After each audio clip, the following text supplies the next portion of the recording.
वित्त मंत्री निर्मला सीतारमण कल बजट पेश करने वाली हैं। केंद्रीय बजट कल पेश होने वाला है क्योंकि ये चुनावी साल है। देश में 2 महीने बाद 3 महीने बाद लोकसभा चुनाव होने हैं। लिहाजा देश के हर तबके को केंद्र सरकार से और खासकर वित्त मंत्री से राहत की उम्मीद है। लेकिन फाइनेंशियल डिसिप्लिन भी एक महत्वपूर्ण पहलू होता है। इस वक्त हमारे साथ कॉलेज ऑफ कॉमर्स के प्रिंसिपल प्रोफेसर इंद्रजीत कुमार राय हैं। ये अर्थशास्त्री हैं, इकोनॉमिस्ट हैं, तो इनको बेहतर समझ है कि किस तरह का बजट आ सकता है और सरकार किस हद तक रियायत दे सकती है।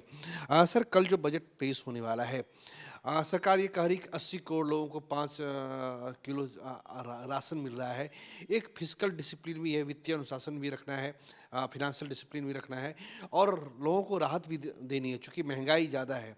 आप किस तरह की उम्मीद करते हैं?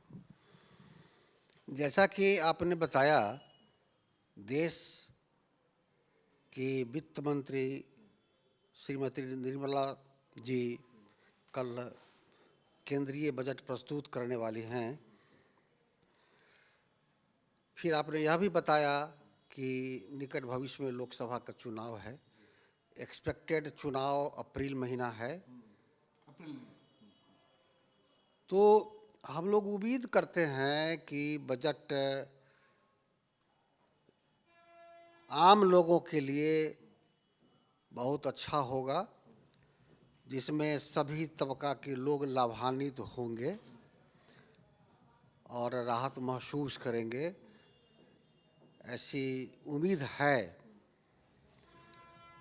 एक चीज़ मैं अपनी ओर से कहना चाहता हूँ कि हमारा देश कृषि प्रधान देश है और तकरीबन 80% आबादी कृषि पर निर्भर है। और आज के दिन खेती घाटे का सौदा हो रहा है। किसान दुखी हैं। आपको यह भी पता है कि बहुत सारे किसान कर्ज में डूबकर आत्महत्या तक कर रहे हैं और आज की बात नहीं है, लगातार ये बात चलती आ रही है।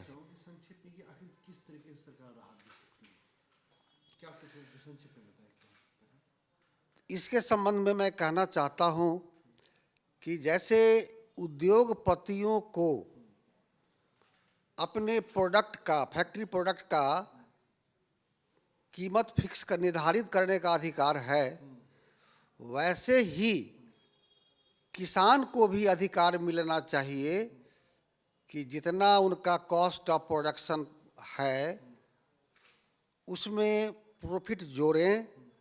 ये किसी कानून के द्वारा सरकार को देना होगा और यह उनको छोड़ें कि आप अपना प्रोडक्ट मार्केट में प्रॉफिट में बेचें, तो किसान को राहत मिलेगा। दुखद स्थिति यह है कि विभिन्न पार्टियों की सरकार बनती है, आती है, जाती है, किसान के नाम पर राजनीति होता है, लेकिन जो होना चाहिए आज तक हुआ नहीं है और यही कारण है कि किसान आत्महत्या तक कर लेते हैं। सर, जो नौकरी, आप खुद नौकरी पेशा वर्ग हैं, आप सरकार को इनकम टैक्स भी पे करते होंगे। जिस तरीके से रोजगार की समस्या है, महंगाई है, अभी हम देख रहे हैं कि 110 रुपये तक पेट्रोल आ रहा है। जो गैस सिलेंडर गैस है वो उसकी कीमत लगभग 1000 रुपये के आसपास है, जो डोमेस्टिक हम लोग इस्तेमाल करते हैं। क्या इसमें सरकार राहत दे सकती है? क्योंकि हमने तो सुना है कि यूक्रेन से जब युद्ध हुआ तो रूस से भारत सरकार ने पेट्रोल की आयात किया है, तो काफ़ी सरकार बैलेंस में, तो क्या इससे कुछ राहत की उम्मीद हम लोग कर सकते हैं क्या? ऐसा सरकार कर सकती है, इसलिए कि क्रूड ऑयल का दाम अभी नीचे आया है, तो सरकार पेट्रोल और डीजल का दाम घटा सकती है, ऐसा उम्मीद किया जा सकता है। और रसोई गैस अभी 1001 रुपये में अभी बिक रहा है, 1200 था, लेकिन अभी कुछ दिनों पहले सरकार ने उसको 1000 रुपया किया है। तो इसका प्रभाव पड़ेगा आम जन के खर्च पर, आमदनी पर। तो बैलेंस बजट हो सकता है। आप यह उम्मीद कीजिए कि आप बजट में अगर ये फायदा दिया जाता है तो ये तो डायरेक्ट हो जाएगा, और डायरेक्ट टैक्स भी हम लोगों को लगता है, जो खास करके वेतनभोगी कर्मचारी हैं, पदाधिकारी हैं, शिक्षक हैं, कर्मी हैं, तो टैक्स का मार झेलना पड़ रहा है उनको। कई वर्षों से टैक्स का रिबेट का लोग इंतज़ार कर रहे हैं। अगर टैक्स रिबेट बढ़ा दिया जाए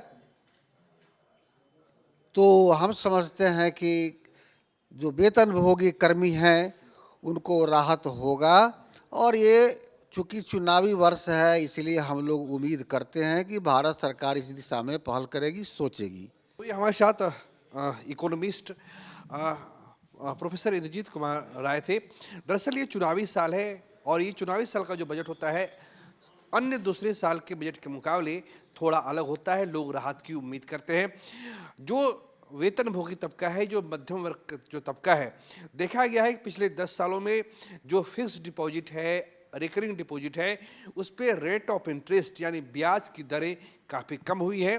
सरकार को चाहिए कि जो छोटी छोटी जो बचत योजनाएं हैं उस पर उसकी बचत दरों में, उस पर ब्याज दरों में इजाफा किया जाए, और साथ ही साथ जो वेतनभोगी तबका है, जो इनकम टैक्स सरकार को दे रहा है, उसको भी कुछ तरीके से राहत दी जाए, क्योंकि ये चुनावी साल है। इसके अलावा जो रसोई गैस है, पेट्रोल और डीजल है, उसकी कीमतों में भी कमी करने की ज़रूरत है, ताकि जो आम जनता है उसे बजट से राहत मिल सके। कैमरा पर्सन मोहम्मद फिरोज के साथ प्रीतम कुमार, कशिश न्यूज़, पटना।